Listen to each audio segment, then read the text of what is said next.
जग माही ऐसे रहो।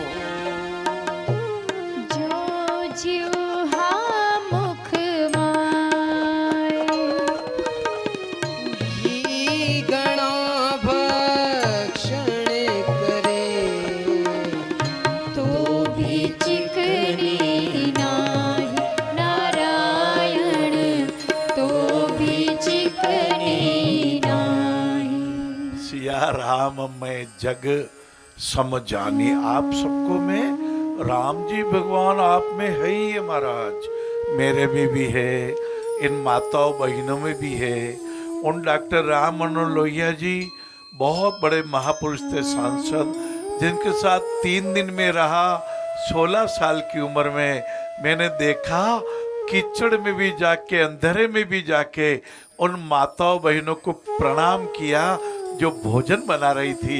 माताओं आपने भोजन बहुत अच्छा बनाया। ऐसी विनम्रता मैं सिया राम मैं सब जग जानी, करहूं प्रणाम जोरी जुग पानी। केवल शब्द में नहीं, मेरे मन में है। इन विकलांग में भी भगवान, इन करोड़पति में भी भगवान, इन अरबपति में भी भगवान, सब में जहाँ पर राम समाया है। राम के बिना कोई नहीं है बाबूडा। और राम निकल जाते तो बोलते राम नाम सत्य है। सत्य कहता गत है।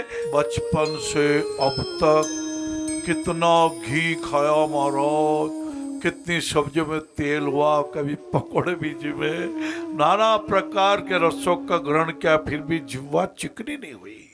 जो जग में रहूं तो ऐसे रहूं, जो जल में कमल का फूल रहूं। मेरे गुण दोष समर्पित हो, करतार तुम्हारे हाथों में, करतार तुम्हारे ये भी नकली। हाथों। अपना वात्सल्य का फूल, अपनी मधुरता का, अपनी मीठी बोली का, अपने सत्संग का पुष्प ये समाज में फैला देना, यही काम किया था बाल गंगाधर तिलक जी ने।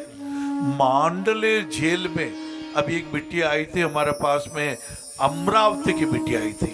महाराष्ट्र में मांडले नाम का एक जेल है। बाल गंगाधर तिलक जी को अंग्रेजों ने इसलिए जेल में डाल दिया कि उन्होंने कहा था स्वराज्य हमारा जन्मसिद्ध अधिकार है, हमारा था है और रहेगा। लेकिन आपस की फूट से, आपस की नालायकी से, ये जर जोरू जमीन के चक्कर में पड़ करके, ये माया के आवरण में आकर के ईस्ट इंडिया कंपनी के हम गुलाम बन गए।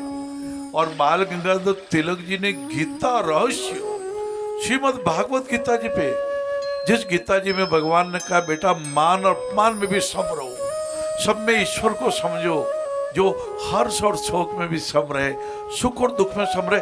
ये बहुत कठिन नहीं है, ये साधना करोगे तो समझ में जल्दी आ जाएगा। हाँ, तो मांडले जेल में उन्होंने गीता जी पे रहस्य नाम से एक व्याख्या लिख दी थी। और मैंने यहां तक भी पढ़ा कि कई वर्षों की जेल के बाद जब जेलर बदल गया, उनको छूटने का समय, उसके महीनों 2 महीने पहले एक बहुत दुष्ट जेलर आ गया। पहले का जेलर दयालु था, उसने पेन कागज सब अवेलेबल करा दे। पहले तो जेल की दीवारों पे ही लिखते थे, ऐसे महापुरुष थे। तो नया दुष्ट जेलर आ गया, और जब बाल गंगाधर तिलक जी अपनी पोथी को लेके कारावास से छूटने के समय बाहर निकल लगे, तो दुष्ट ने कहा अरे नहीं गंगाधर तिलक जी, ये कागज भी ईस्ट इंडिया कंपनी के, भारत सरकार के हैं, पेन भी मिला, इसलिए पोथी को तो यहीं रख के जाना पड़ेगा। बाल गंगाधर तिलक जी की आंखों में आंसू आ गए बाबू, पराये दुख के आंसू आए। उन्होंने कहा जेलर साहब, बहुत वर्षों की मेहनत से मैंने गीता जी पर कुछ अपने मन के भावों को प्रकट किया है। करोड़ों लोग सुनेंगे, पढ़ेंगे तो उनका कल्याण होगा। आप मत छीने मेरी पोथी, नहीं तो मुझे बहुत वर्ष और लग जाएंगे। मेरी मत छीनिए।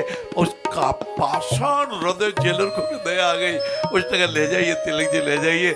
आप मराठी में भी क्या, हिंदी में भी मिलने लगे। अभी आप पढ़िए,